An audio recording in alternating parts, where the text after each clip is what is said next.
Good morning from the Appalachian Trail here in beautiful southern Pennsylvania. Stayed at Birch Run Shelter last night. I talked about being a little disappointed about making only 9. It was actually almost 10. It was 9.8 miles. So I guess I don't feel so bad, but it was a half a day of hiking. So you factor that in, didn't start till about 1:20. And yeah, it was nice. Nice little shelter.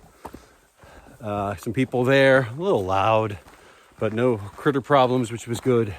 It was quite cold. The temps dipped into the 40s, the mid 40s. Anything outside of the sleeping quilt was a little frosty, but it was fine. I didn't sleep. I typically don't sleep very well on the first night out in the wilderness, usually out in the woods. So your body's got to adjust to it. I should be a little bit better tonight. I slept in and didn't really get started till about 9 o'clock. Just, the quality of sleep. I kept going back. And I guess when it's cold out, you want to stay in. So today, my target is a 20-mile day. Trying to get to the Tumbling Run Shelter, which is 20 miles from where I started today. About halfway, I'm going to hit Caledonia State Park, which is right off of a highway that goes down into Fayetteville, a couple of miles of Fayetteville, Pennsylvania.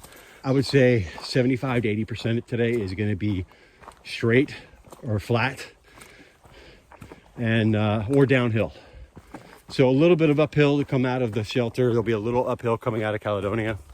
But other than that, it should be a cruising day, which is awesome. There was some trail magic left at the shelter when I left when I was packing up today. Some nice soul trail angel left a couple of bunches of bananas and a bunch of apples sitting on the picnic table outside the shelter. So I grabbed a couple of those for breakfast and I was off and running.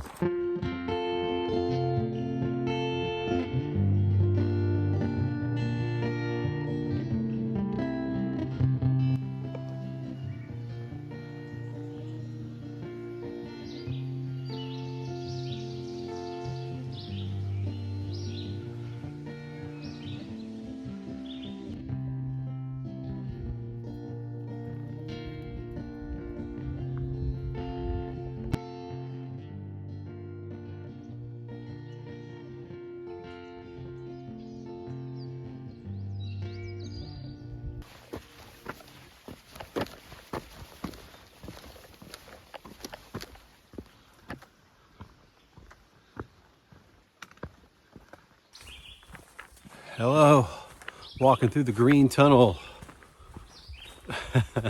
I just left the Quarry Run Shelter and I wanted to do a video there, but there were some other hiking couples there and I didn't want to, put them on camera, and you know how that goes. I'm a private individual. But I'm throwing some pictures up now. It is all landscaped with potted plants. It's in a rhododendron thicket. There are wooden tent pads. There is a swing. There are 2 sides of the shelter with a picnic table in between. And then there's a bevy of tent sites that I'm kind of passing now that are near the shelter. There's a privy, there's a little babbling brook, and a scoopable spring. Not the best one, but it's there. So there's everything you need would be there. And they even have caretakers that come in and refresh the flowers and everything. So I even had a little gnome, a little garden gnome in a tree trunk. So enjoy the pictures of that. I wish I could have stayed there last night, but that was just a good 15-minute stop, water up, get a snack, and now I'm doing the 2-mile downhill descent into Caledonia State Park, where they have working restrooms, campground. If you wanted to stay there for the night, you can get a shower. I probably won't do that because I want to continue on my hike tonight, but as I alluded to earlier, by the way, this is a pretty steep descent for the next 2 miles. Yeah, look. Gotta watch my step and not watch the camera. Woo! Oh, it's even got like built-in stairs. Would you look at that? All right. Nice. Now, if you're coming northbound, this is a freaking killer. I was here listening onto another podcast of a section hiker named John Eskelson. I think it's the podcast is called Section Hiking the Appalachian Trail.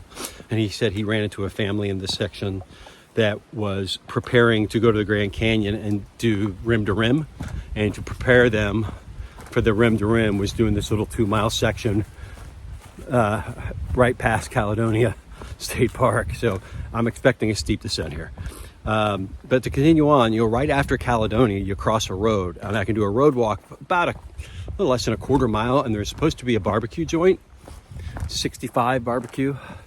So it is, I can check my watch, it's 1 o'clock, 2 miles. That should get me in there about 1:45 if the descent isn't technical.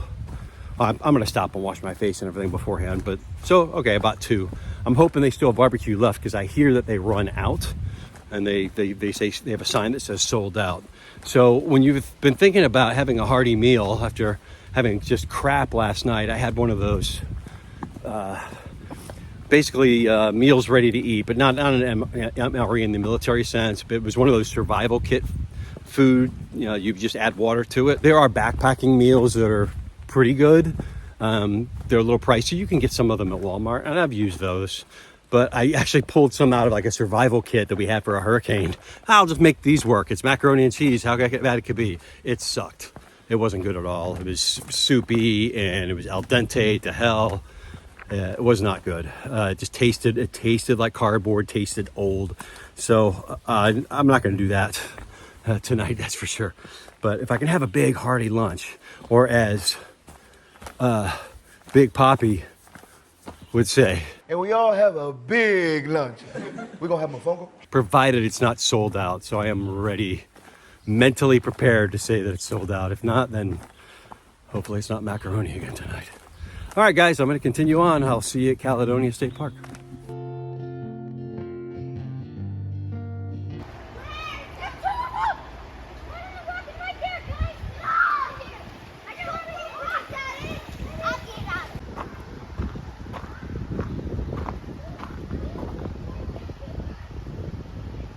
Tumbling run, that's where I'm headed.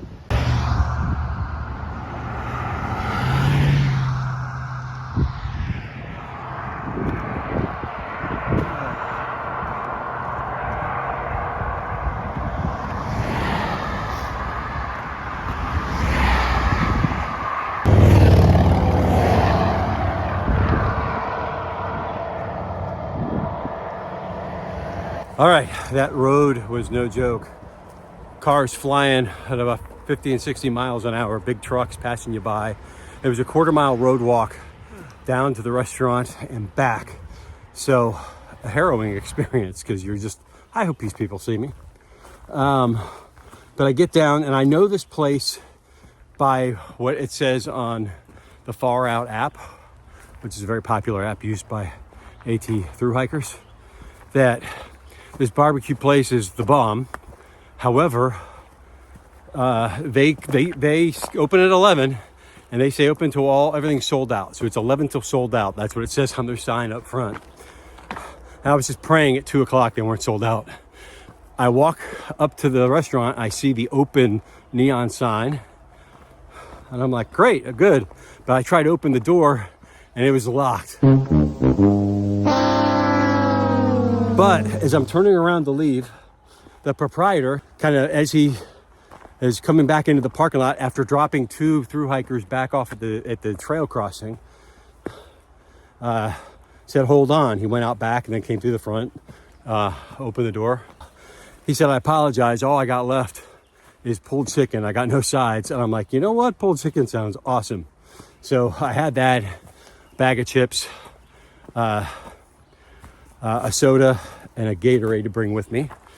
And I go to pay in cash. And he said, no, the last hiker of the day gets to eat free. So I was the last hiker of the day at 65 barbecue.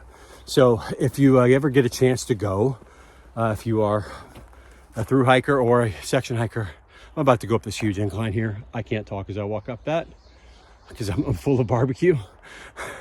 So if you get a chance to go, the logo has Alabama on it.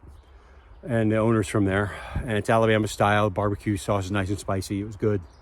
And I said, so are you a Roll Tide or are you a War Eagle? And he said, War Eagle, but my whole family's Roll Tide. So, but then I start looking around and I start seeing the context clues, like the paint inside is blue. All right, a lot of the chairs are orange. They have flags of a lot of SEC schools in there, but the majority of things were Auburn. He had pictures of him in an Auburn game. So I felt bad, like even asking that stupid question, because I should have seen that obvious when I walked in. But so War Eagle, it was good barbecue. So again, proprietor's name is Justin, 65 Barbecue, just outside Fayetteville, Pennsylvania. Give it a try before he sells out.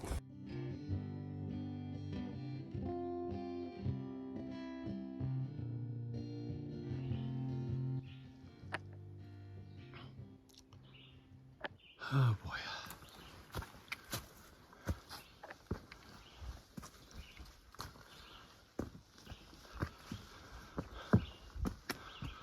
Ready to rock and roll.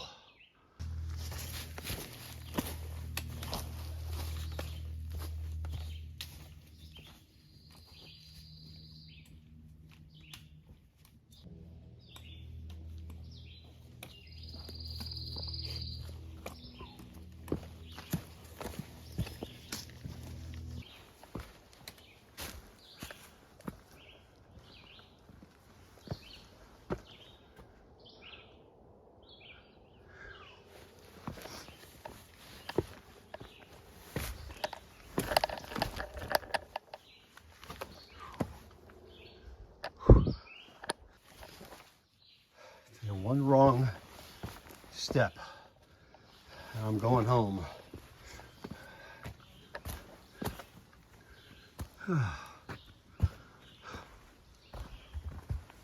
Sprained ankle, broken face. Sometimes you wonder the people that built these routes, how sadistic they were.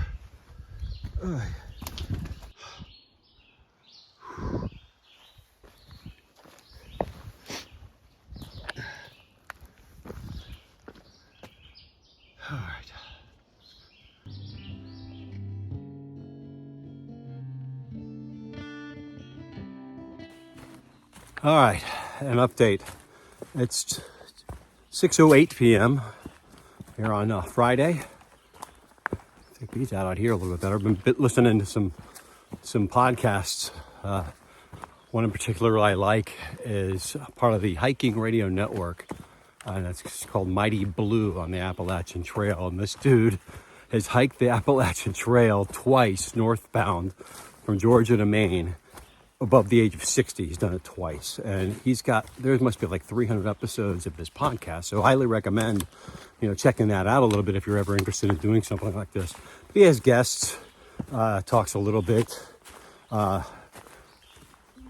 with a lot of these other hikers and their stories and what they go through, and there's a lot of great stories out here, but sometimes it's just talking a little bit about gear that he has used or how long it took him to do something. So in particular, I'm listening to things that relate to this little section. So I can get a little tip as I walk ahead on what the terrain's going to be like, what the shelters are going to be like. And that certainly has been very helpful. So the guy's name is Steve. You can download it on any podcast platform you got. So here's a little kickback. I've got about 15 down and about 5 more to go, and a good 20 miles after yesterday's 10 will feel good, and it kind of puts me on a more leisurely pace the rest of the trip, where I can spend some time at some of the Civil War monuments and some of that history that I'll pass through as I go through Maryland on into Harper's Ferry, which has tons of history, and I would like to have a little bit of time there on Monday before I fly back. So this was like the big haul. 20 through this section for a through hiker who's already went 1,000 miles, it's not a problem. But when you go from Florida and come up here and you don't have the trail legs yet, it is definitely pushing your limits. Even though there's a lot of flat, there's a lot of rocks and little short up and downs here that start wearing you out. So you constantly have to eat, constantly have to hydrate. So that's my hope. So 8:26 is supposed to be sundown. That's probably when I'm going to get in.